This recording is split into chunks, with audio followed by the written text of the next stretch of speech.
It's showtime, folks. Enjoy the show.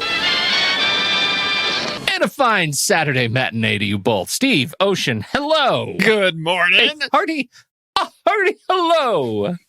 Good morning, gentlemen. It is a fine day to podcast. It's a fine day to podcast. Got a lot of news. Well, we don't have a lot of news, but we do have the most important news. A lot? I'm like, it's not that much. But the most important is, what are you watching right now? Steve, what are you watching that you're most excited about right now? I decided that I needed to add one more streaming service because clearly not enough.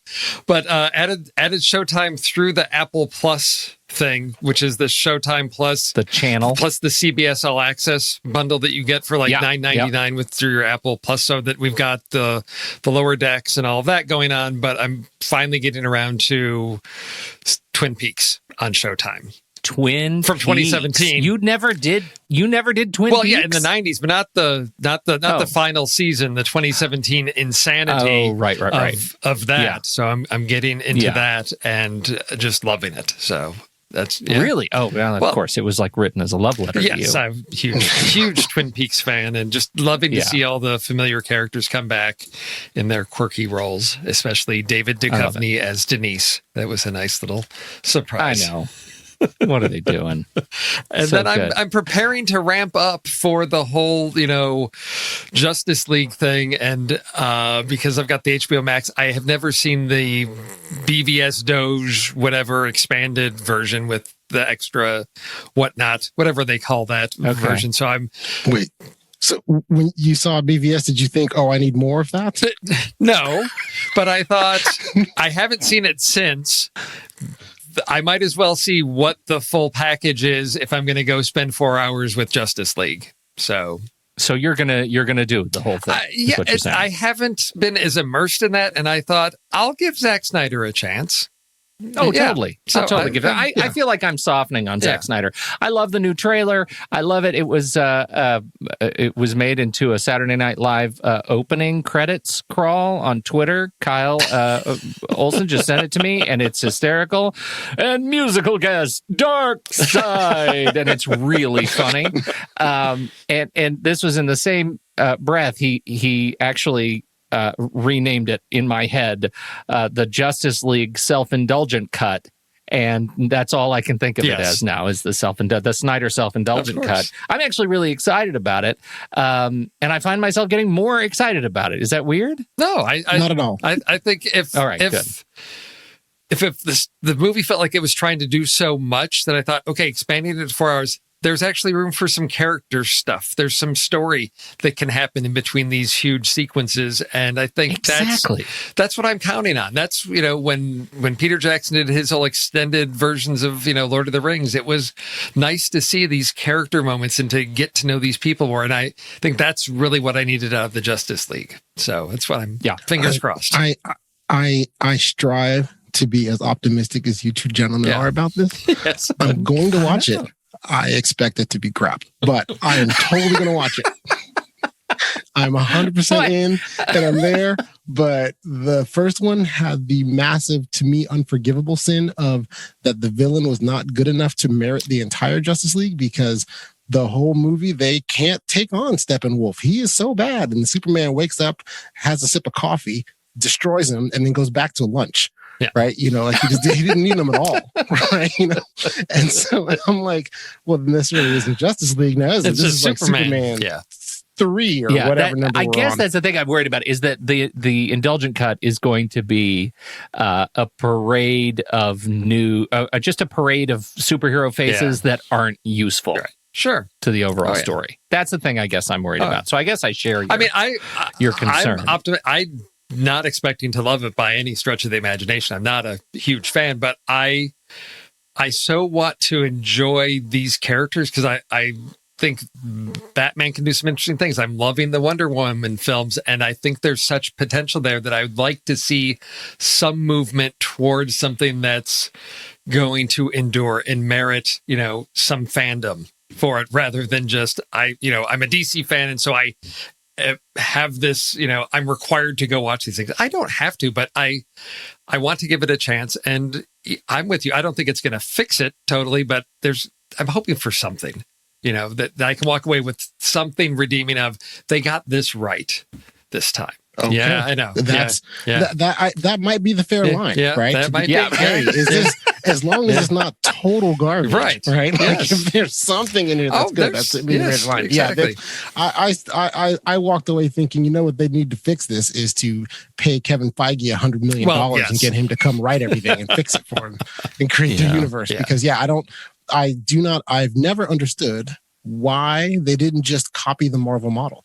I mean, DC has the bigger characters, and so they can take that same model and copy it, and it would work just as well instead of just jumping straight to they had to be a team. Yeah, I hear you. Yeah. I think that was rushed. It was rushed, and you can feel it as they're trying to backfill. Yes. But I'm excited about it. I'm gonna go ahead and continue to be excited about it, if for no other reason than they set the bar extraordinarily low, and there's nowhere else I can go. Yeah, exactly. No, I'm watching it. What's the point? I'm definitely watching it. We are going to podcast about it. I think we're going to do a special event kind of fandom podcast about it. More news about that coming later. Maybe this is a good enough time to think about a segue, and that would be to talk about Black Widow and the HBOMax treatment, Ocean. There is a theory afoot, and hopefully this will actually happen, is that the Black Widow movie that has been, delayed multiple times, as we all know, because of COVID, they are still right now trying to delay it again to have it where they're going to release in theaters later. But the problem is that Marvel Phase 4 with WandaVision really already started. And the more they delay Black Widow, a story that is set, 2 years, it's set between Civil War and Infinity War, right? And so, you have a story set then. So the more time passes, the more that story gets old. And so what they hopefully will do, Disney Plus should do, is release it in theaters and on Disney Plus at the same time. Just get it out and get it moving, right?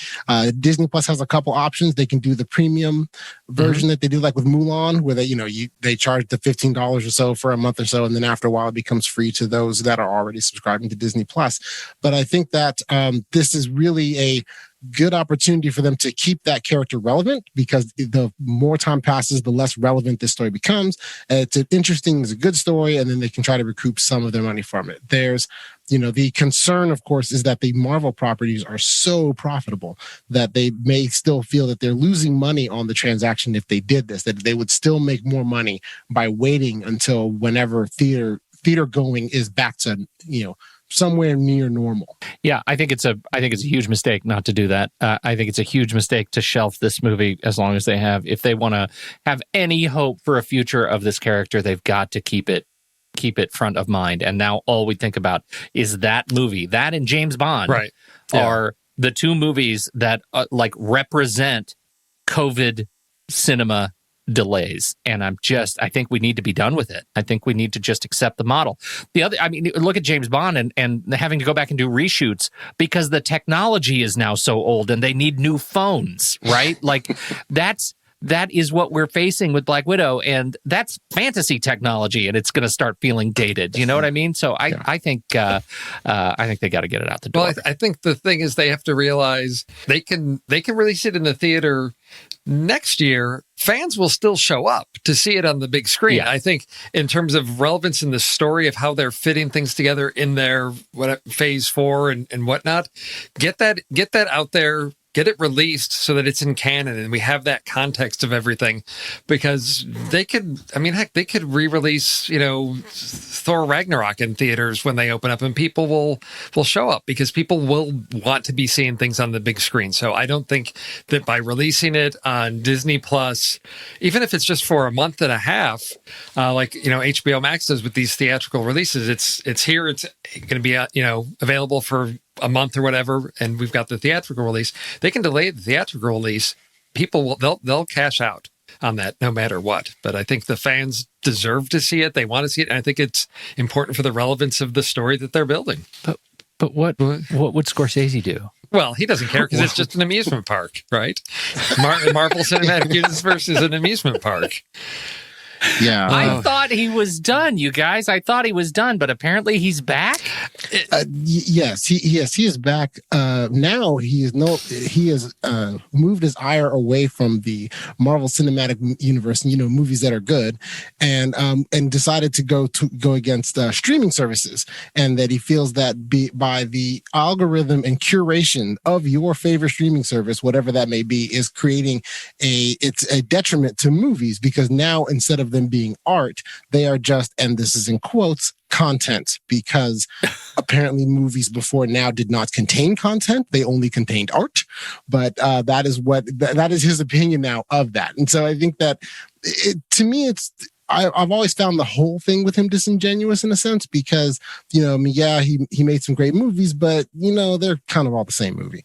And so the fact that he's like saying like, these comic book movies are all the same and everything, I'm like, have you seen your catalog? It's all the same movie. Right. And so I think that I obviously vehemently disagree with him, because I think that the algorithms and the curation model of Netflix or Disney Plus or whatever your streaming service is also exposes you to other movies that you would not be exposed to, and also creates a market for the creation of really the revitalization, recreation of the $50 million movie, right? Which was dead. It needed to be an indie movie that cost $10 million, or it needed to be a blockbuster that cost $100 million, right? Yeah, right. Anything in between that was non-profitable. And these streaming services have brought those back. And those are some really great, entertaining stories or entertaining content to watch. And I think also it adds to the voices of people that can create their stories. You know what I love about Martin Scorsese is he makes me feel young. Yes. Steve, what do you think? Well, I read the essay because I was like, what's he getting at? And what's interesting is that's just like this little intro piece into a whole thing on Fellini that he goes on at length about, which is great. But yeah, the beginning and end of this get into this whole streaming thing. And near the end, he says, we can't depend on the movie business such as it is to take care of cinema. In the movie business, which is now the mass visual entertainment business, the emphasis is always on the word business, and value is always determined by the amount of money to be made from any given property. In that sense, everything from Sunrise to La Strada to 2001 is now pretty much wrung dry and ready for the art film swim lane on a streaming platform. Those of us who know the cinema and its history have to share our love and our knowledge with as many people as possible, and we have to make it crystal clear to the current legal owners of these films that they amount to much, much more than the mere property to be exploited and then locked away. And see, Ocean, I'm right there with you, because this is the thing is if you're scrolling through Netflix and you're in the sci-fi section and you're some, 18-year-old kid, you're like, 2001, what's that? You're likely to click on that and see what it is. What he argues before is he talks about curation as things like the Criterion Collection, where we've got people that are selecting and sequestering these things off. Typical kid is not going to subscribe to the Criterion channel. If we have the, what he's calling, our great art films sequestered in collections, curated collections like Criterion Collection or Mubi or these other services, they're not out there for the mass audiences. And by putting these films into Netflix, throwing them in their swim lane of, whatever content, they're more likely to be seen. What I think is, and I experienced this, probably 15 years ago, I had a friend that was, just getting into movies and saw, Citizen Kane, one of the greatest movies of all time, watched it and said, what's so great about that movie? So when we take a movie, as he's suggesting, and curate it and say, this is great art, and it's separated from the context and when it was released, what was innovative at that time has now become common, and it loses that perspective. And we will have people saying, well, that's just critics saying things are great. And it creates, I think, a disingenuous experience for the viewer versus stumbling across something without those expectations of, I'm going to watch a great film that will make a severe impact on me and change my life, and just finding it and discovering it and loving it alongside something that some critics may think is garbage. And for that viewer, they may say, this is something that inspires me to make movies, whether it's considered a great film or not. I think this idea of curating is, I don't want to use the word elitist, but it is. It's limiting voices. And the great thing about a lot of the streaming platforms is you've got a lot of unexpected things alongside each other, and that creates great opportunities for discovery, which I think is where creativity is going to flourish. I think there's common area between you and Scorsese, Steve. And who knew that would be the Venn diagram, you and Martin Scorsese. But I think there really is common ground here, which is I don't necessarily think that the problem is it's so easy to put Scorsese in this basket of being okay cinema, he's the old curmudgeon, right, and he's yelling from the window of the old movie house and come watch 2001 and everybody knows where that's going to go. It's going to be a nap. So, but Scorsese is, I think, missing that we're in the middle of an evolution right now where we have more access to more great movies than ever before. And there are groups like even us who are helping to curate in the form of lists, in the form of access to related films and to help our community learn about other new films by diving in and watching them. And we are legion. Right? There are so many wonderful film communities out there that are helping to curate and guide and teach. And I don't think that's anything to be afraid of. And I think that's the problem. Every time Scorsese opens his mouth, I feel like he just it sounds like he's missing the point. I don't think he's missing the point. I think he's struggling to say it clearly. And not sound confrontational about it. Oh yeah. It is what it is. I mean, would Scorsese make Cube, for example? Well, that depends. Is it going to star Robert De Niro and Joe Pesci, and are they going to be Irish and or Italian gangsters? The Wingtip Mafia. That's right. I would love to see them in Cube. Steve, did you bring me a present? I brought you a very special present. I brought you a belated birthday present. I brought you an international present, is what I did. Oh, present of international horror. It is a wonderful thing. And now it's, there's not a lot of information about this, but I think just to know that this is being created, that there is a Japanese remake of Cube out there coming soon. Since I'm going to then speak up for the audience members that don't know what Cube is, what? Since I don't know what Cube is. What is Cube? What? What is being remade? Okay. Oh my gosh. Ocean. Dear sweet Ocean. At a high level, I guess. Then yeah, what's being remade?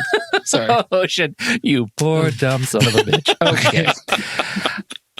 Cube was a fantastic, late night channel scroll horror movie that you come across. It was originally a sci-fi. It was a sci-fi independent production, and it is about people who wake up, and they wake up in these 9x9 cube rooms, and they're all sort of metal grids, and the middle square of each surface of this cube that you're in, and it's all sides, there's a door, so you can open this door in the middle of any side of the room. Are you with me? That you're in, you could climb up to the ceiling and open the middle square there. What you don't know is what happens when you discover what's on the other side of the door that you're in, and it's another cube. But in that cube is a horrific surprise in the form of acid, or like an acid spray, or a laser grid, or flamethrowers, something. You might win the lottery and get a horrific death if you enter that room. And slowly but surely, some rooms have no traps at all. Some rooms are really, really bad. Slowly but surely, a number of people come together. They find a path through rooms in the cube that don't have horrific deaths at the other end of them.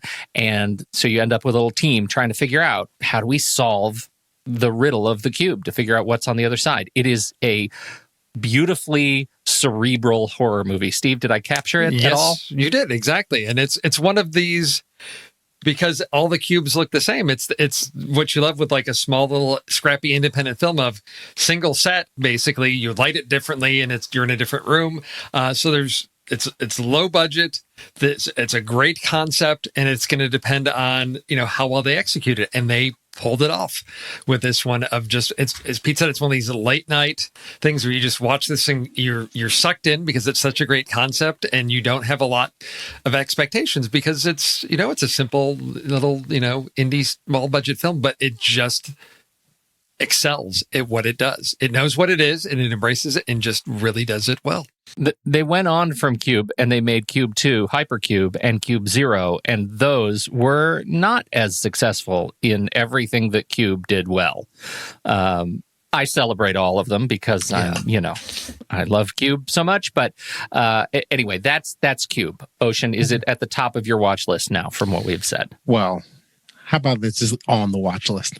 Yeah, I'll take it. Yes, and I thank you for the explanation. And I'm going to set aside that apparently we define winning the lottery differently because you defined it as a horrific death from going into the wrong cube. And so the only thing I do wonder then in the movie, is it possible to go into a bad cube but then survive it, or if you go into a bad cube where there's acid, you're just so dead they figure out we can what is it, string together shoelaces and swing a shoe into the room and see if it sets off any traps. So it's not like opening the door is instant. It's you can sort of check it out and be like, wrong way, let's back off and let's try to figure things out. And there's math involved. There's all the character stuff of who each person is, what their background is, what type of person there is. So you get some character conflict that drives the story along as well. So yeah, that's you have me at math. I mean, no. What I didn't catch was that in fact there is a teaser trailer, and it is exactly what I want out of a Japanese take on. They've just made Cube more complicated and with just like more things that light up, and that screams fantastic Japanese horror evolution.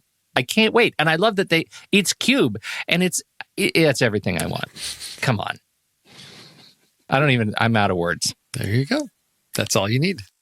So link in the show notes. Yeah. It's going to be great. You should check it out. And Face Off sequel, not a reboot. Yes, what? The Face Off sequel is in the works, ladies and gentlemen. Yes. And I am very excited about that. I wait to see what they're doing with it, because so initially the story out was that it was going to be a remake, and then the producers of the movie said no, we're making a direct sequel.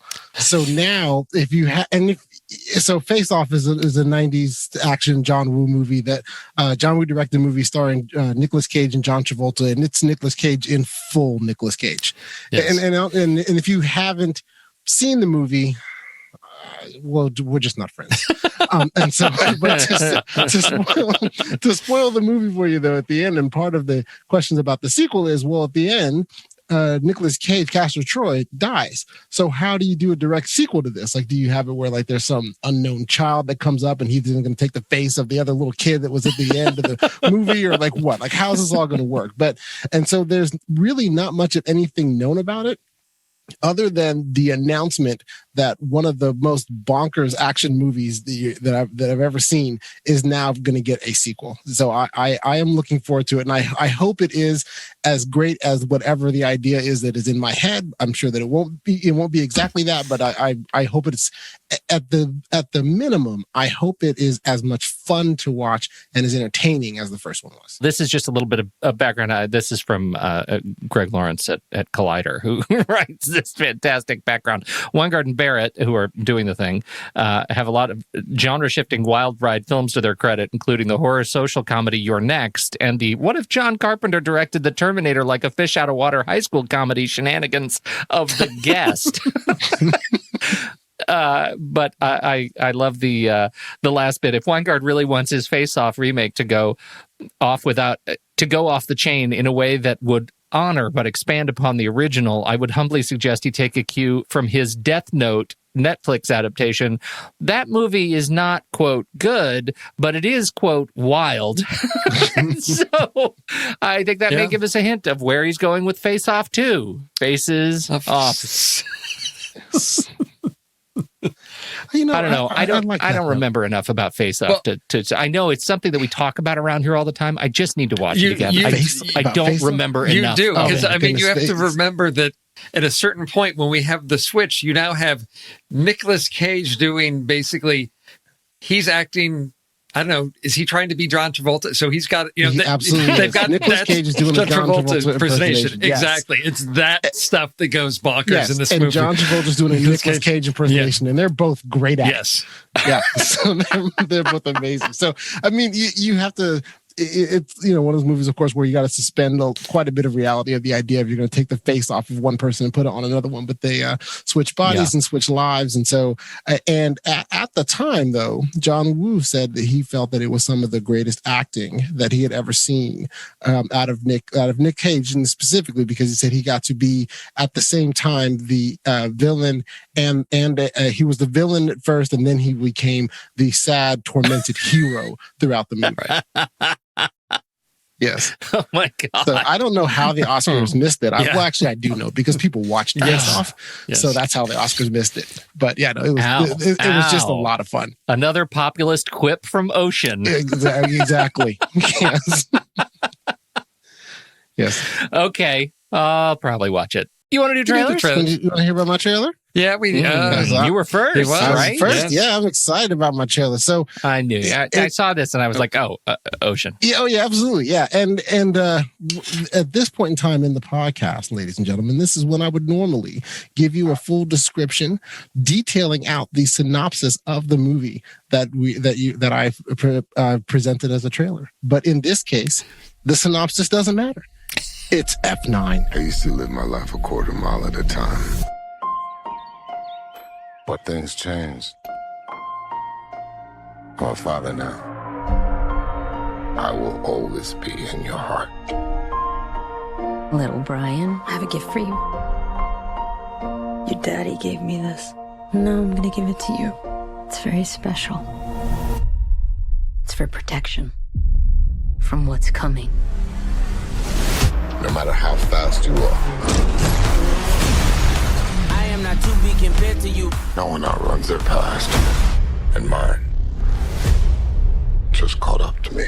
Been a long time, Don. It's Fast and Furious. It's more Vin Diesel, more Michelle Rodriguez, some Charlize Theron, some Helen Mirren. They bring back Tyrese, Ludacris, everything. The plot, it doesn't matter because the plot really is, I mean, they've added John Cena. So the plot synopsis is that Cypher, whoever that is, enlists the help of Jacob, Dom's younger brother, to take revenge on Dom and his team. And in something that can only be done in the Fast and Furious universe, what they did is they said, we need to make a little brother character or a big brother, I don't even know, a younger brother character for Dominic, for Vin Diesel. And instead of using The Rock, which makes at least tangentially some sense, we're going to take someone who looks absolutely nothing like him, but just is muscular, and make it John Cena. John Cena and him are brothers. And when you look at them, clearly you feel they were separated at birth because they look so much alike, right? And so the release date of it is May 28th. It is F9. It is going to be the fast cars. It's going to be crazy scenes, crazy stunts, and they are doing not only they're doing the thing that I described earlier with the brothers, but they are also bringing back Han, a character who died not once but twice in this series. Twice, and he is back. Okay, so when he's eating his pistachios or whatever, exactly. Pistachios hanging out. Yes, and so this to me is literally, you get a big tub of popcorn and you sit back and watch it and just let the entertainment go. Yes. Yeah, it wasn't Tenet that was really defining why movie theaters exist. It was F9. We all knew it all the time. Sorry, Chris. It's all about the fast cars. All right. Oh, when are we going to get to see F9, and how will we be able to see it? Well, it's supposed to right now it's still slated to release in theaters, and so it's supposed to release in theaters on May 28th. I think that is, obviously optimistic. So they may either do a limited release, do it in theaters for a bit, like, similar how Tenet did, and then finally wait until later bring on demand, or, who knows. Yeah. But, with the current environment, you never know how things are going to be May 28th. So they'll figure it out then. But yeah, no, looking forward to it. And it's directed again by Justin Lin, who did the 3rd, 4th, 5th, and 6th movies. And so it has a nice, good pedigree there. And they are going to be able to use this as the jumping off point to Fast and Furious 10 and F11. So everybody out there, if you were as concerned as I was, my anxiety now is down some because I know I have at least 3 more of these movies to enjoy, and I cannot wait for any of them. And then there's the spin-offs or whatever, because we already had the Hobbs and whatever The Hobbs and Shaw, thing. yeah. So Yeah. I know there's plenty of opportunities for this cinematic universe to grow and give us more cars and crime. Okay, it's going to be amazing. I can't wait to see the Freaky Friday knockoff with Dom and John Cena. Like they said, they switch bodies or something. It's gonna be magical. All right, mine. I would not have been the one to say, oh, Pete's definitely going to do a Disney trailer this week, especially with the advent of the Mortal Kombat trailer, which dropped today as we're recording this. But I've already locked in. And I do kind of want to see what you guys think about this thing. This is another of Disney's live-action adaptations. They're giving Cruella de Vil the Joker treatment. Emma Stone is coming back as a young Cruella de Vil, a woman obsessed with furs, especially Dalmatians. She's a young fashion designer in the 1970s London, and she eventually becomes the ruthless and terrifying legend known as Cruella. Comes to us from screenplay by Dana Fox and Tony McNamara. It's directed by Craig Gillespie. Again, Emma Stone, Joel Fry, Paul Walter Hauser, Emily Beecham, Mark Strong, Kirby Howell-Baptiste, and Jamie Demetriou. From the very beginning, I realized I saw the world differently than everyone else. That didn't sit well with some people. But I wasn't for everyone. I guess they were always scared that I'd be a psycho. Well, I wouldn't say Joker. I would say Harley Quinn. I think it definitely had more of a Harley Quinn vibe. And my first thought was they're doing a villain. Oh wait, they already did Maleficent, so they sort of set. They're cornering. We the can market. do the villains. We can do the origin story of our villains. And I thought, well, how are they going to take the approach with Cruella? And it's clearly in this magical, I don't know, fantasy land. I mean, it's not as grounded in reality because of what she sets herself on fire and her clothes change and all that. So accepting a little bit of we're living in sort of like cartoony land, but it's, I don't know. It's something that shows up on Disney Plus. I'll probably give it a watch, but it's not something I would rush out to theaters to see because I know I'm not the target demographic for this, but I'm really interested to see how Disney toes that line of how dark does this get? Because with Maleficent, it's like, oh, it's a witch and it's all that. Now you're slightly more grounded in reality here with dogs, and she's a mean woman or evil or demented or whatever. That can get pretty dark and scary for kids in sort of the Disney, world. So I'm curious to see how they balance that out. Are there musical numbers? Will we see that? With Emma Stone, is this, Cruella La Land? Where do we go with this? I hope it's a nice. It looked good to me. I actually hope they do go dark. I didn't see if it was rated PG or PG-13. I'm hoping it's going to be PG-13 so they can get close right up to that line of where they're going to have to say no animals were harmed in the making of this movie. And I like even from the trailer, right? I like the idea of that they're going to try to make her into a fuller character, because let's face it, she terrified me as a child. She terrified most kids when you saw her come out in that movie. So I think that it looked good to me. I actually am. I think it is an interesting take on the character. I like the idea of that she has more than one trick. She's not just trying to collect dog fur. It seems to be she is trying to be a fashion maven, take some things over there. Also, I got the impression from the trailer that there's going to be some bank robberies. So then I'm looking forward to seeing what they're going to, what her, if they're trying to build her like a criminal mastermind in a sense, right? Where she's a fuller, more round character. And at first, I wasn't 100% sure I was going to buy Emma Stone in this role. But as the trailer went on, I started looking like it was much more entertaining, more and more fun. And I was just kind of willing to go with it. But I'm looking forward to seeing this and seeing how. I hope it's as good as the trailer represents. The pedigree isn't bad. I'm going to tell you that. The original script was written by Aline Brosh McKenna, who did Devil Wears Prada, 27 Dresses, co-creator on Crazy Ex-Girlfriend, which is super funny. And then it was revised by Kelly Marcel, who did Saving Mr. Banks and 50 Shades of Grey and both Venom movies. And so she's got a very wide platform, the creative platform there. Craig Gillespie, Lars and the Real Girl, right? Fright Night, I, Tonya. There are things that these people have made that are great, that I really enjoy. And that makes me exceedingly optimistic about this. And Glenn Close is on his EP. So, the original Cruella is executive producing it. I'll take that. So I'm excited about it. It is, I don't know what I'm going to do because it is also slated for May 28th. And I don't know how to manage the F9 Cruella That's where you just spend all. There. I guess it's a double feature Friday, right? Big old bowl of popcorn. There you go. Yep, exactly. Yep. All right. Steve, what do you got? I got something that I don't know, seems from a different era because was it 2019 that here on the next reel we were talking about how like horror was having its heyday of really having some diverse ways of doing horror and reaching into different genres and just really embracing, doing something different. So I'm bringing Lucky, which is having some fun with the genre because our opening scene in the trailer, we've got some woman, she's doing a book signing and she's at home with her husband. And then, she hears something in the middle of the night and she gets up. She's like, honey, I hear something. He's like, oh yeah, it's that guy that comes every night and tries to kill us. What? We've got sort of a Groundhog Day thing going where there is some man that is always trying to kill her and her husband every day. And apparently we are going to learn about what this story is about. If it's something supernatural, is it in her imagination? What's going on? This is... The summary is a suburban woman fights to be believed as she finds herself stalked by a threatening figure who returns to her house night after night. So looks a lot darker than Happy Death Day.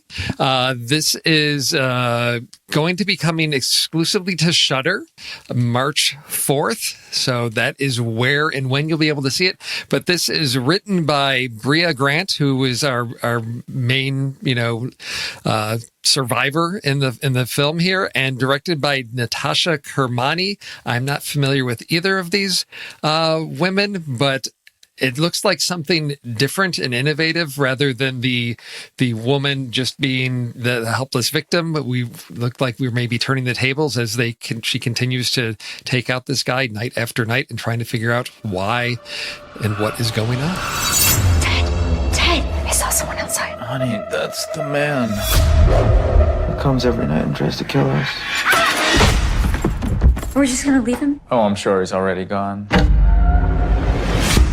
You said a man comes into our house every night and tries to kill us.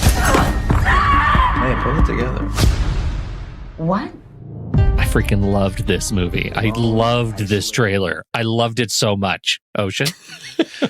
I thought it looked very good. I thought it was very good, very interesting. I was going back and forth on even things I saw about it, whether or not this was a time loop movie or if it was a sequential nights. And so, once I was able to confirm my belief that it was sequential nights, it looked really interesting and it was a really good idea. It does have that, you almost felt the trailer should have had a record scratch when Nick's husband's like, well, that's the guy that comes to kill us every night. And she'd be like,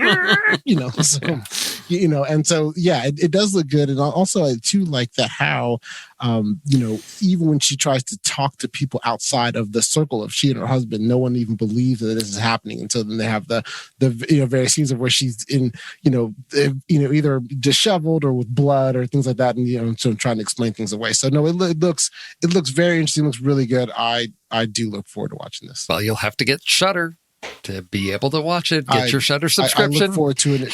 I look forward to it being curated as content on my Netflix subscription, in which time I will click on it and watch it. There we go. I look forward to the 7-day free trial that I have not yet executed for Shudder. You want to play a game? Yes, let's. Bring it. I would like to introduce/reintroduce you to the game I like to call the Diabolical. It's a little mix of Pyramid and Taboo and kind of a mashup of all kinds of movie games that you've played in the past, but never quite like this. Last time we played this, I played with Tommy and Ray, where we were introduced to such characters as Pennywise in Silence of the Lambs, Arnold Schwarzenegger in 1917, Kermit the Frog, or was he Pee Wee Herman in Booksmart? And tonight I have another set of fantastical combinations to ask of you. Round one, get your opponent to guess the movie using a made-up quote from that movie in a character from that movie. So you are improvising a character from that movie. There are 2 points available. The first point is if you get your partner to guess the movie. The second, if you get them to guess the character. And I am timing it. Now, for listeners at home, the clock, we've got several rounds here, and I just need you to know that I'm going to compress time in the final edit so we don't all have to listen to 3 hours of extended silences. So just understand there will be some compressed time. Please don't try to time to check us. Trust me, I've got my timer, and it's going to be great. Are you ready? As ready as I'm going to get. Got my Discord open. Right. Okay. Ocean, will you please guess a number between 1 and 10? 3. The number was 3. Ocean. Fantastic. That means I'm giving you the choice. Would you like to go first, or would you like to let Steve perform first? I would like to see the stylings of Steve first, so I can know where the line is that I need to strive towards. It's gonna be low. We'll see. Okay. All right. So, Steve, we shall begin. Please open up your Discord. I'm sending you the first movie now. The password is. Okay. What? You just need to let me know when you're ready. I've got the first part. Okay. So I just have to be a character from this movie? And yes, without giving away obvious clues, like character names. You have to be a character, make up a quote, get Ocean to guess both of those things. Wait, so he has to guess the character that I am? The movie? And the character. And then the character. And the character. And the character, right. Okay. Oh. Ready? Yeah. Okay. And go.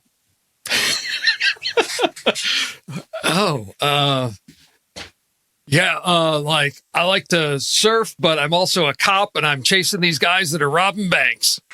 Oh, my knee. I hurt my knee in college football, so I can't run that fast. Okay. Time is up. Do I guess? Amazing how fast 30 seconds goes, isn't it? All right. Ocean, do you want to give it one shot? You can jump in at any time. Okay, so I can guess whenever I want to. Okay, so okay, so it's Point Break, Johnny Utah. Okay. Oh, excellent. I'm going to go ahead and give those points. And that's a plus. That's a big plus, too. Okay, Ocean. Let's see what we can do here. And inbound. Tell me when you're ready. Okay. Time starts right now. Yo, I can't believe I was minding my own business before they came around, and then they're trying to take me down, and they won't leave me alone because I did what I had to do for this country, but now they don't hate me. Now they hate me. Now they coming at me, and they're taking me. But I didn't start this. I had to come after they. I didn't start it. I need to defend myself. Time. That was amazing.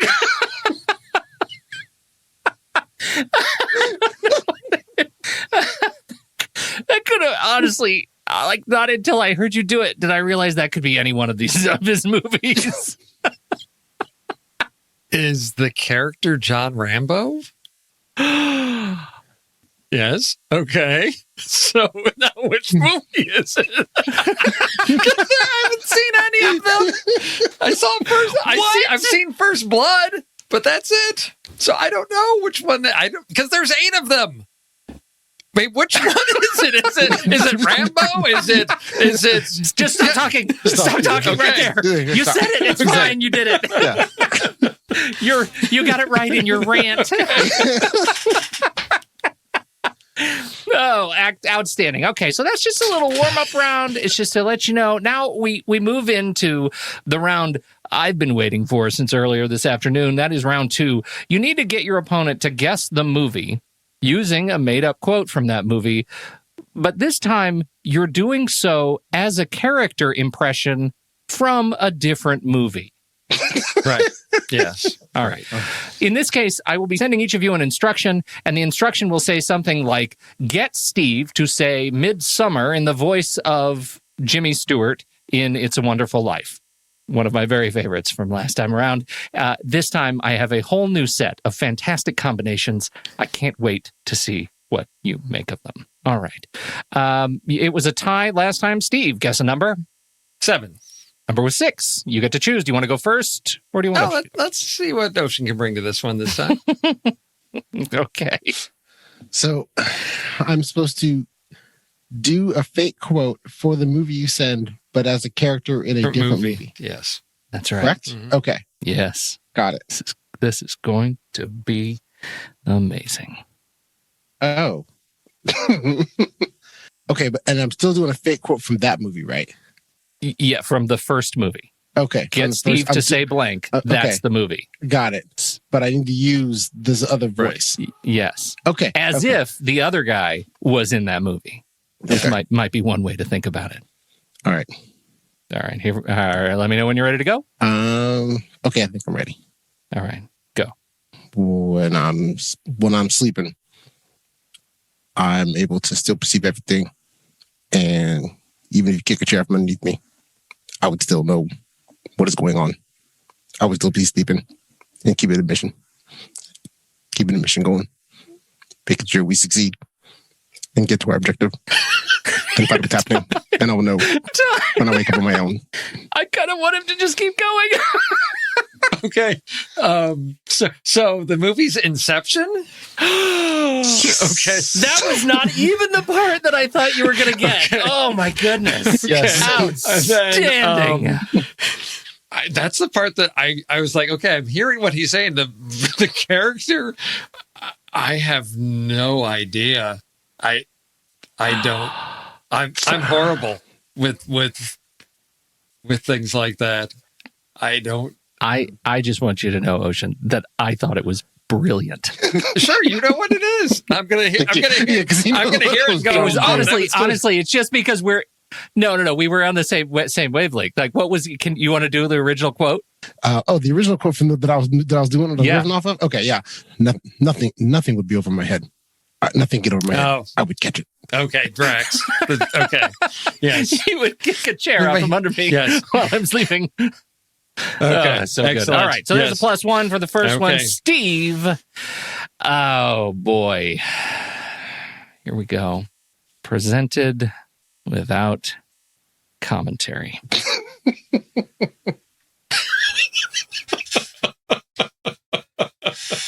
Oh, okay. Wow. You ready?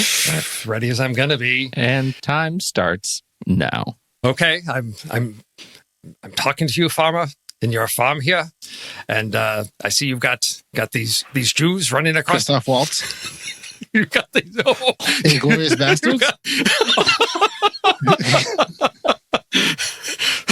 Yes. Okay.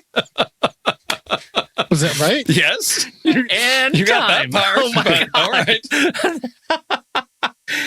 What I feel like that was so fast. Yeah. That do you have a sense of what he was doing? I don't think there was enough for him to get the character. But he was doing Christoph Waltz. So he wasn't doing Christoph Waltz. No, I'm horrible with voices, but I was trying to be.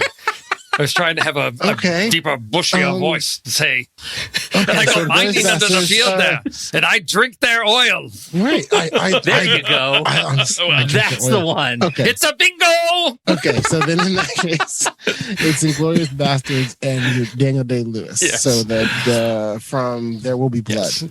Right? There will be blood. There will be blood. I don't remember that character's name. Daniel Plainview. Yeah, thank you. Lovely effort on that. All right. Ocean, we've moved into a part of the game that we're trying to stretch now. Okay. So I'm very, very excited about this, especially you doing this. What? An actor in his craft. That's not what this is. Okay. Are you ready? I think so. Yes. Time starts now. You know, like when I met him, he was already when I met him, he was already a leader, and I liked him a bit, but I was still like lost in who I was. And then I decided to follow him, and I joined his little team. And then we were together for a bit, but then I had to go off on to be on my own. But now he's old, and now I got to take care of him because he's like not gonna make it much longer. But as he gets older, he hurts other people, and it's it's conflicting to me, and I'd rather be hanging out with somebody else. But I'm still attached to him. Time. Oh wow! What do you make of that, Steve-O? I don't know the movie. It's all in there. I'm guessing. I'm sure it is. I don't know if I've seen it, or because I'm listening for all these things. I don't know, because then I got hung up on the voice, and I'm like, is that is this the voice of Sheriff from Clueless, Alicia Silverstone's character in Clueless? I realized that's what I was doing as I started talking, but it was too late to change at that point. I was thinking that wasn't. Or it's Reese Witherspoon from Legally Blonde. Right after the first words came out, I was like, I can't change it now because I remember now what her voice was like, and I was like, oh, wrong voice. So, Steve, would it help if I said, just imagine what Ocean did, but imagine him doing it in a British accent? Yeah. Does that help? I forgot she was British. Yeah, I forgot she did a British accent. British accent? Because I started, right when I started, I was going like, that's a Valley Girl. That's not right. Okay, that was Ocean. Would you like to do the big reveal? Sure. What I was doing was I was trying to get you to say the movie Logan, and I was doing Renee Zellweger from Bridget Jones' Diary.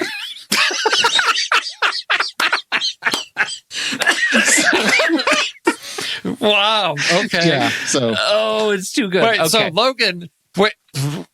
I was trying to describe that he met him early on, and then he would join his little team, and then now he's old, and I still have to take care of him because as he's old, he hurts other people. Okay, and so I was trying to get more into Logan. No. Yeah. That's totally right because you're doing it as a female character. So I'm thinking of some woman that's hooking up with some older guy that she's got to take care of. Nice. So I'm like, what weird like indie drama film is this with like some like May December romance and he's in a wheelchair and just didn't get Logan out of that one.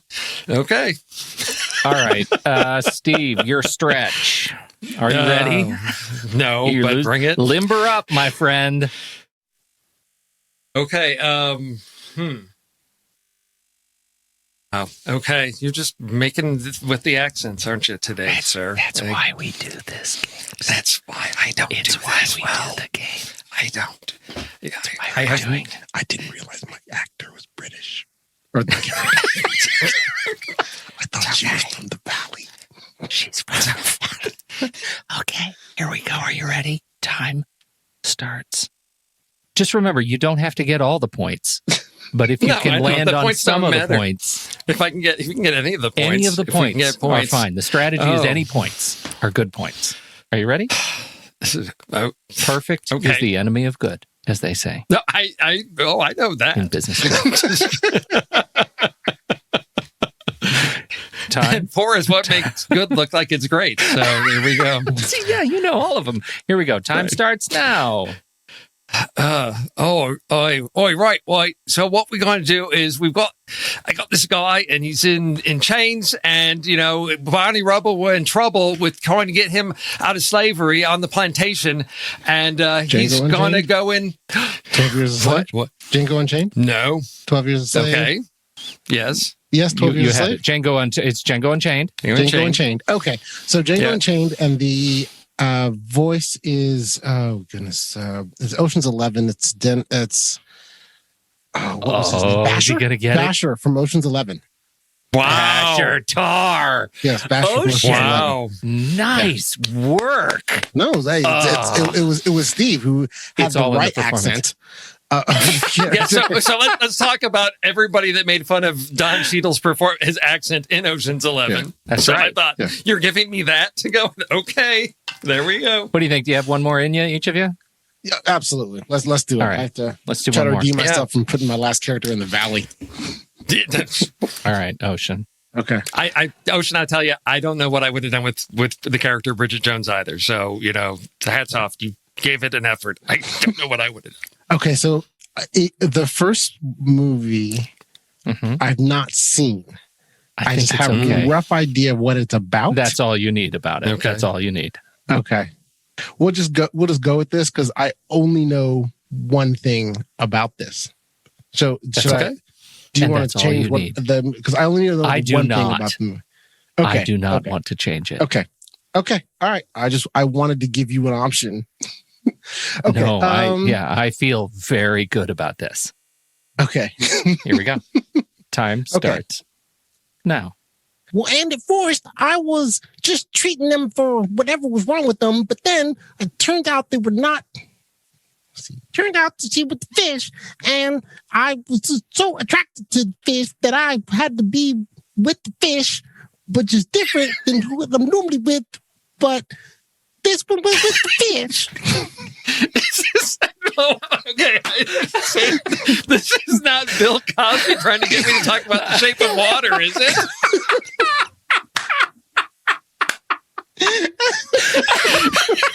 Good enough, man. You don't even need to go for all the points. Do you want to give us a reveal?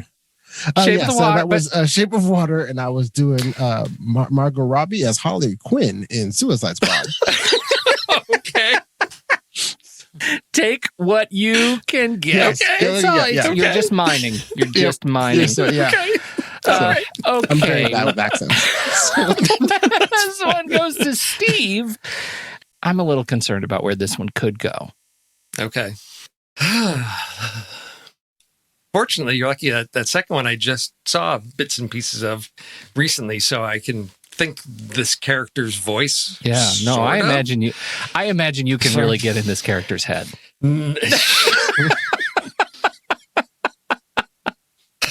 I just don't. Okay. Are you ready? Sure. Time starts now. So, I'm trying to save Jazz. I got this girl that I like, and I got a special gift that I want to give her. But trying to save Jazz in the world because I love jazz so much. But I also got this special gift, that I like to give the ladies.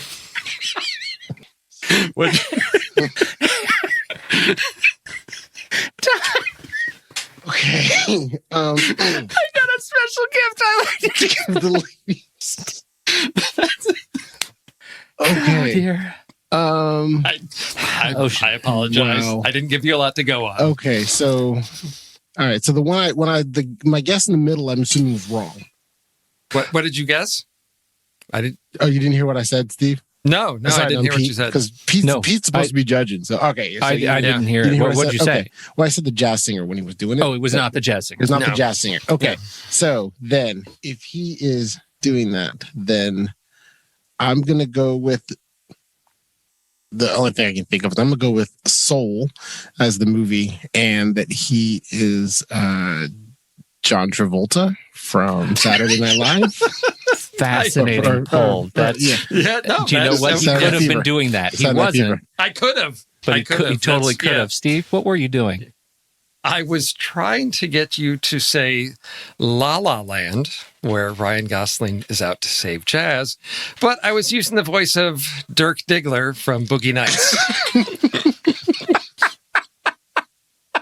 Wow. I did not do Mark Wahlberg very good. The special gift I want to give the ladies? Yes. Because honestly, at first I thought it was, if you hadn't just said jazz, I was like going to go Boogie Nights.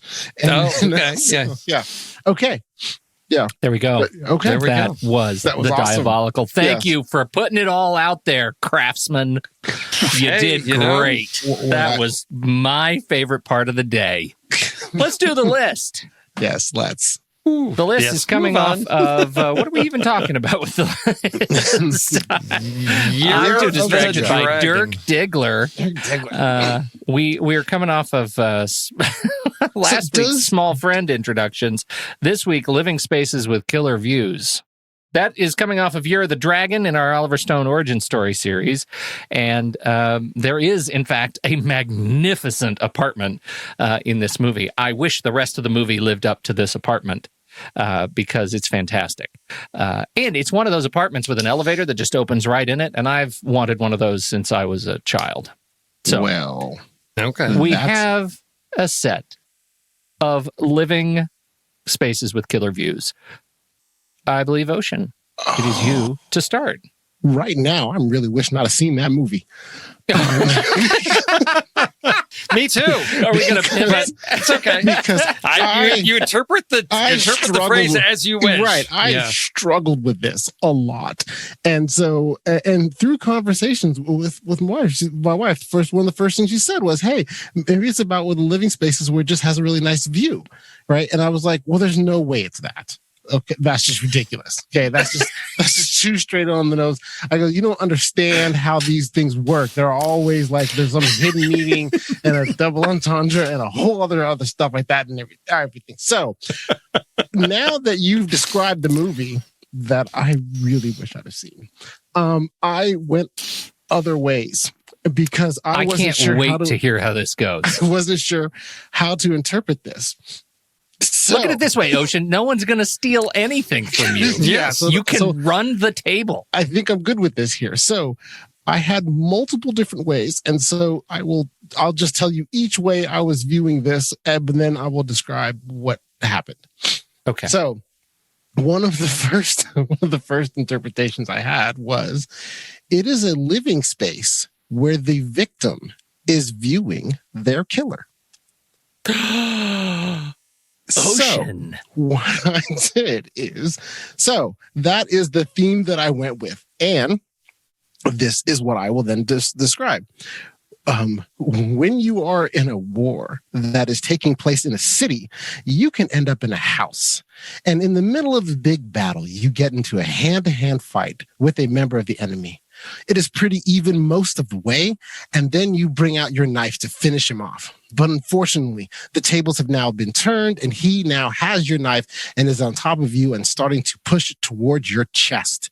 Realizing that you are losing the struggle to keep this from happening, he starts saying some words to you in German that you cannot understand. And as you realize that you are in the strange house, viewing the eyes of your eventual killer, and all you want is for him to tell you what he said means in English. And then he plunges the knife into your chest and you die. Now, this disturbing moment of cinema for me that was traumatic was the death of Private Mellish in the movie Saving Private Ryan. Yep. It is straight up horrifying. Yes. It took me until the very last second just now to remember what you're talking about. It was one of the most horrific deaths. In a movie full of lots of deaths, it was the most horrific death I'd ever seen because I really identified with that whole when he realized that was over. He just wanted to understand what are the last words I just heard. I really regret not taking the interpretation of this list your way, because now, by comparison, my list is exceptionally boring. It's the list of places with killer views. Killer views, not killer views. Killer views. Why didn't I do that? Oh, God. So dumb. That was great. My first one is it's just a house, and there's kind of a view and a pool.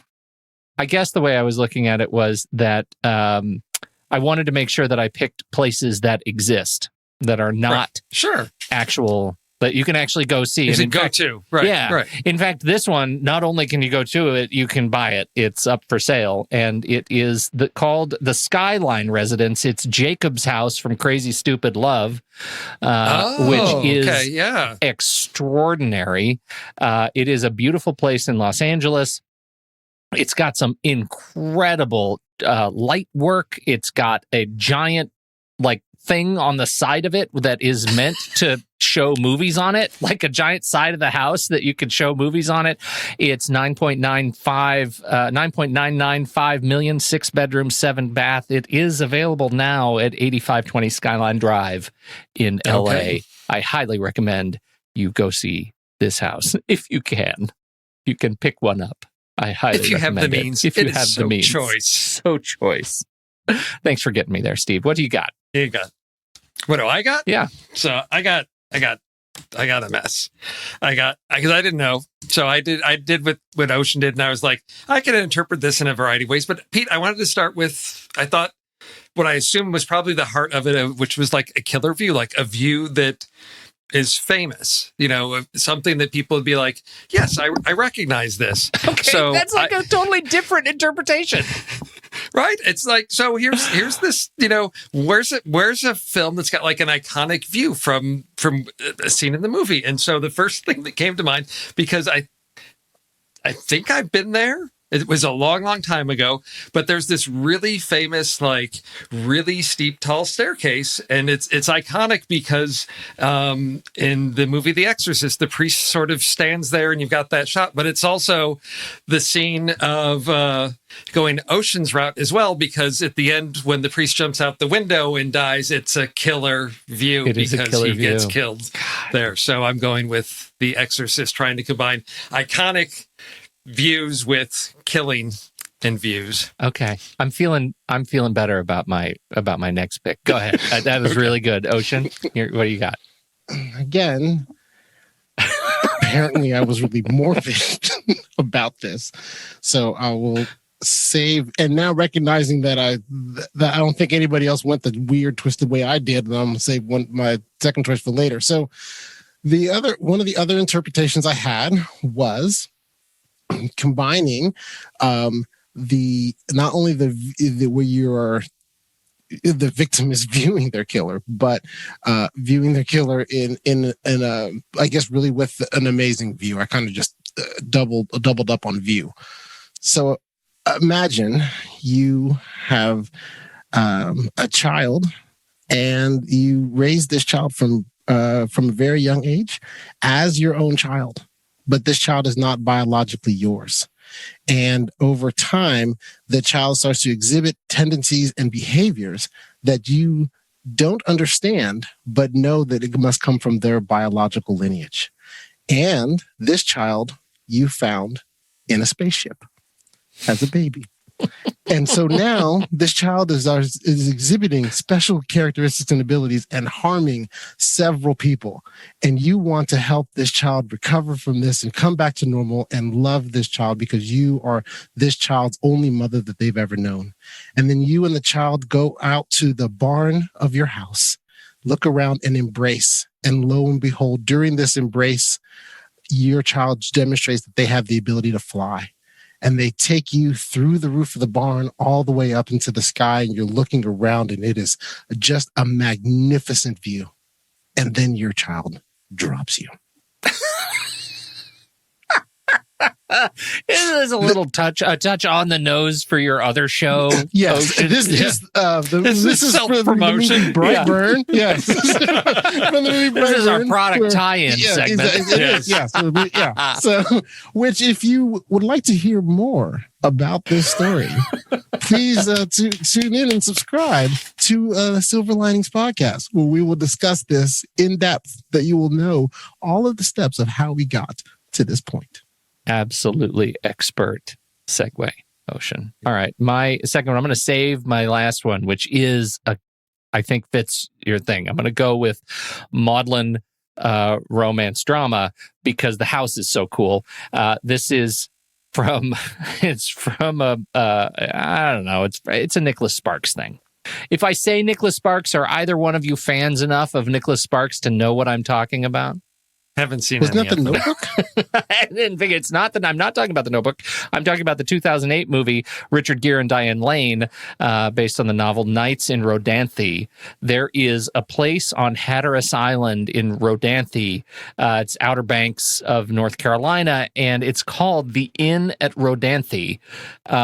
It is right on the water. Like, at a high tide, the house is underwater. I don't understand it, but it's so cool. It's like you take the Weasley house and put it in North Carolina on Hatteras Island, and it is that's what you get. Knights of Rodanthe. It's an amazing house. It is a private home. It is not an inn. They just call it the Inn at Rodanthe, and there are people who are rabidly fan of this of this particular place. There are websites dedicated to it. It is a very cool location and a super cool home that you can go see in North Carolina.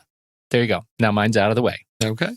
What do you got, Steve? So, Ocean, this may be a steal because you may have pushed this one off, or Pete, maybe this is a steal for where you were going. But so when I thought of living spaces, I'm like, well, it's a space that you can live in. It may not be your choice to live in that space, but it's a space that's livable. And it might be a small space, but it's a place you can live and survive in. And particularly when you have lots of monitors so you can see what's going on outside your panic room when the killers are trying to come after you. Where you get your view of the killers in your livable space in your panic room.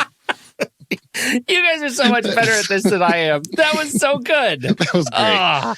Yes, that did make it on the list of movies I considered, but that was not a steal. But yeah, that's great. Yes, that was more akin to what I was thinking about when I saw this. So, so it's me. My last one. Okay, so my last interpretation of this, which was a little bit different, was a living space where a killing is being witnessed or being viewed. A wealthy man, has a detached greenhouse on his palatial estate. And he is standing inside of that greenhouse looking out at the peaceful, vast lake that his property is on. And he sees his brother and his friend go out on a boat on the lake to go fishing. They are sitting for a while and nothing is biting. His brother, he really wanted to catch some fish, even starts saying some Hail Marys, hoping to get some fish to bite. Then his friend pulls out a gun and shoots his brother in the back of the head. The man in that greenhouse is Michael Corleone, and the brother on the boat is Fredo. So the movie is The Godfather, Part 2. It's a steal. I should have done that as a second one. I was trying to make a big reveal in the last bit. And you were going to go with the same with the lake and everything because it was gorgeous. 100%. It is a killer view. And in fact, on my list, it's also a place you can go buy. It's in the Fleur de Lac estate, the Godfather estate. It's on Lake Tahoe. It's a legit thing. And there are lots of places that look just like it because there are about 12 or 15 of those estates around in this development on the edge of Lake Tahoe. And you can go get it if you want. Go get it. If you have the means. I can't believe you went with that. I'm excited. Our list had a Venn diagram, and we I know. That was amazing. All right. So I guess that means it's back to me. Yeah. They're just so boring, you guys. All right. The coolest one of all of them that are left is the Wolf of Wall Street house. It is on Long Island, and it's the cool house where they had the big party, and there was a lot of debauchery. Wolf of Wall Street house, it's fine. It's no Godfather estate, but it's fine. It's fine. Wolf of Wall Street. I got no setup. It's just that kind of whatever you think of Wolf of Wall Street. Whatever it is. It's a cool house. It's a backup pick. What are you going to do? Okay. Steve, speaking of cool houses, I mean, if you're a young, struggling actor in LA and you're in your method acting class, and one of the guys in your class is like, hey, I got this friend that's he's out on a trip to Europe and he needs a house sitter at this really ultra modern, cool house in the Hollywood Hills. Why don't you come over there and check it out? It's got a really nice view because if you look through this telescope, we've got a lady that dances in her house right across the way. It's a real great view. You might even say it's a killer view when somebody comes in and kills her in Brian De Palma's Body Double. Oh, man. Yes. So good. Awesome house, great view, and killing. Wrap them all up in one. There you go. Oh, that's annoying. That is great. That is so great. That is a great pick. All right. Well, what are you going to do? I feel totally busted. What a snooze. I guess I'll have to redeem myself next week. Did you have any good backups? Anybody have any good backups? Because I clearly didn't. The only other thing that I came up with was because I was thinking of viewing and killing a really obscure movie that you may have missed back in the late 80s. Steve Guttenberg, Bedroom Window. Written and directed by Curtis Hanson, because what he's having an affair with some woman and at his place, and she's out looking out at the window and sees like a mugging or something, but she can't report it because she's not supposed to be there. So he says, well, what if I reported to the police but say I saw it? So it becomes a whole Hitchcockian thriller type of thing, but it was a view of a killing. So killer views. That was the only thing. Or you just go with the blatant James Bond View to a Kill. A View to a Kill. Yeah. Title. There you go. Yeah, that's yes, great. there you go. Do you have anything else, Ocean? The only backup I had was actually, now that I've heard Steve describe that as a less interesting version of that, which was from Bad Boys. Where the scene when they're in Al Capone's old house, and at the beginning when Tia Leone's up in the balcony up there, and she's viewing her friend get murdered and her get killed. Right. Yeah. So it's but your version, your pick was better for that same idea. Let's see. I had A Star Is Born. The most recent one is 481 Cold Canyon Road in Calabasas, California. Okay. Very cool house in the woods. Lots of windows. Villa Cortana under the Tuscan sun. You can go to Tuscany if you want, hang out at that villa. And then Moonrise Kingdom, the 10 Chimneys Cottage in Wisconsin. Oh, okay. Very, very cool cottage. Yeah. So, yeah.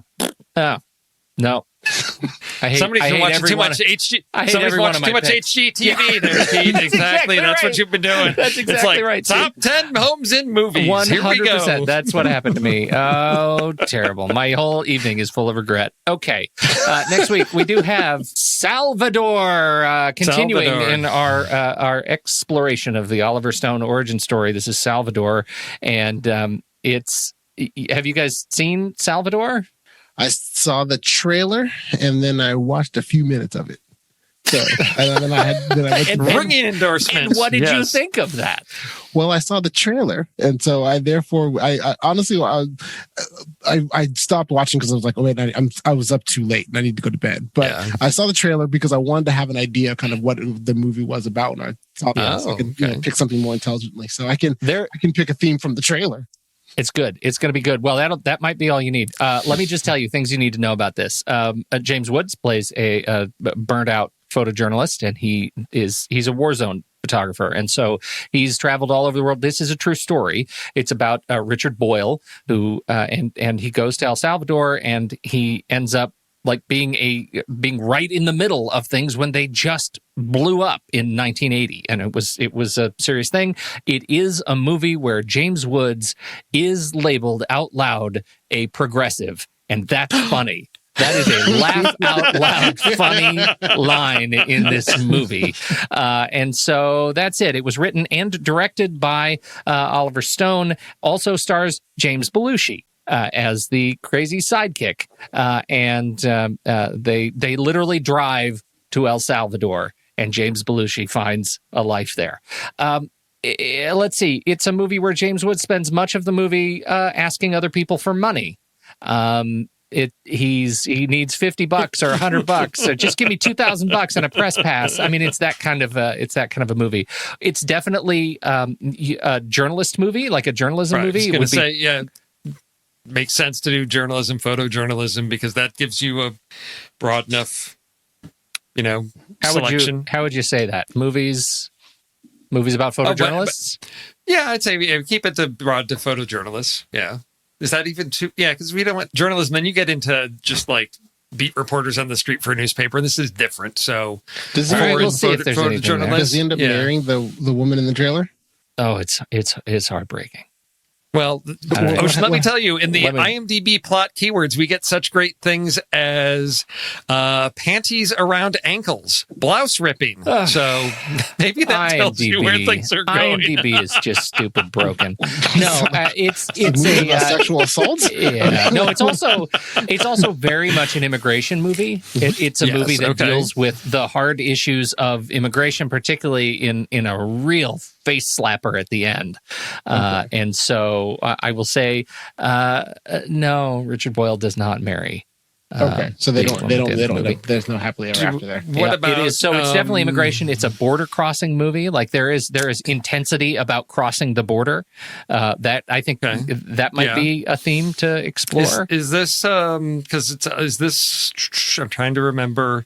Is this one that has to do with what's the name of the priest, bishop, whatever that was down there? Yes. Did he get assassinated? It is a movie about the assassination of Archbishop Romero. Yep. So, but not.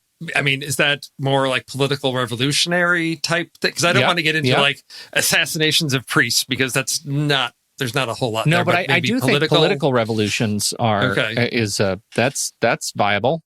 But the political revolution is what's happening, right? Yep. That's what he's in the middle of. So he's in the middle. So he's wrong place, wrong time. Yeah. Yep. And I'm gonna. Shall we? Do you want to add that to it, Ocean? Political revolution, so wrong place, wrong time. Wrong place, wrong time. Yeah. So that way you can open it up to all sorts of different things. And I'm gonna go ahead and lean in on border crossing movies. No, I think that's or lean in on the border crossings. What is it? Prisons you'd never want to be in. No, isn't that coming up later on in the Oliver Stone series with Midnight Express? I'm telling you, we've got a lot of fodder in Oliver Stone left to go. So I think that's great. Movies about photojournalists, political revolution, wrong place, wrong time, and border crossing movies. That'll be for the crew next week. And who is the crew next week? Oh, that's me. That's right. It's Steve. Steve Sarmento, Ray Delancey, and Mandy Kaplan. Oh, this will be delightful. This will be delightful. Do you feel bad about any of these picks, Steve? Do you regret anything that you have inherited for next week? Oh, for the list topics? Yeah. No. We're all good. Okay. All right. Can we tweak the last one? What do you want to do? What do you want to do? Harrowing. Stop the steal. Stop like the steal. Either harrowing border crossing or harrowing border crossing. Like harrowing. So, I thought you wanted heroin border crossing. Not heroin, because then that would be, there'll be more boogie nights and no, because it's not an easy border crossing. Right, yeah. It's harrowing, either border or harrowing line. I guess border crossing because it can be the border of anything. So harrowing, right? But we want, but there's some. It's not like the border of my house. No, you have to. It has to be scary. Yeah. Okay. Yeah. All right. That's good. All right. When's the next? What do you got for the next Silver Linings, Ocean? This monthly thing, I've had enough of it. I want more of you, as much as I can get you. What do you and Ray have up next? You want more Silver Linings. So what we have next is a story of fathers and sons. We are just doing doing a movie starring Benicio del Toro and Anthony Hopkins, and it is The Wolfman. And we are going to discuss on why the remake is 2010's The Wolfman, and we'll discuss why the remake it gets a worse rap than it truly deserves. Outstanding. Okay. Steve, what do we have for Trailer Rewind? Is that coming back anytime soon? Do you have a season coming? No, we've got it coming up later. We're gonna start. Goal is to start recording in March, and then be blazing straight through. So I've got a list set that I think I've got it in Letterboxd, so I should make that. I think I'm ready to make that public so that people can see the full slate of films that we'll have coming out. And the goal is to just try to get out 2 a month. So that's where we're going with that. One of my favorite things was being able to rant on your show anytime. And one of my second favorite things was listening to Ocean rant on your show. So I talk about a Venn diagram right there. Yes. This has been great, you guys. Thank you so much. Yeah. For a fine Saturday matinee. I appreciate hanging out with you both, Ocean, Steve. It's been great. Yeah, stay warm out there, everybody. Thank you for downloading and listening to this show. We appreciate you being a part of it. Everybody who's listening, you want to be a part of the List Challenge, head over to the Show Talk channel in the Next Reel Discord community. You can lend your vote to the chaos that is list picking and movie sabotage each week. How do you get to the Show Talk channel? I'm so glad you asked. All you have to do is head over to thenextreel.com/membership and become a supporter of the Next Reel family of podcasts. For just $1 a month, you can become a one-reeler. Join our online community in our Discord server, and that's where you vote. For a few dollars more, you can become a two-reeler and join us for show live streams. You could be watching this nonsense live And of course, you get early access to the show in your very own personal podcast feed and get access to the super secret member channels in Discord. Plus, you can now support with a single annual donation at either level. And last, Letterboxd, our very special friends at letterboxd.com. They're offering a discount to anyone listening to The Next Reel. Head over to thenextreel.com/letterboxd. That's letterboxd with no E at the end, XD. And you can upgrade your Letterboxd account to Pro or Patron for a 20% discount. It also works for renewals. Thanks, everybody. We'll catch you next week right here, Saturday Matinee. Hondo.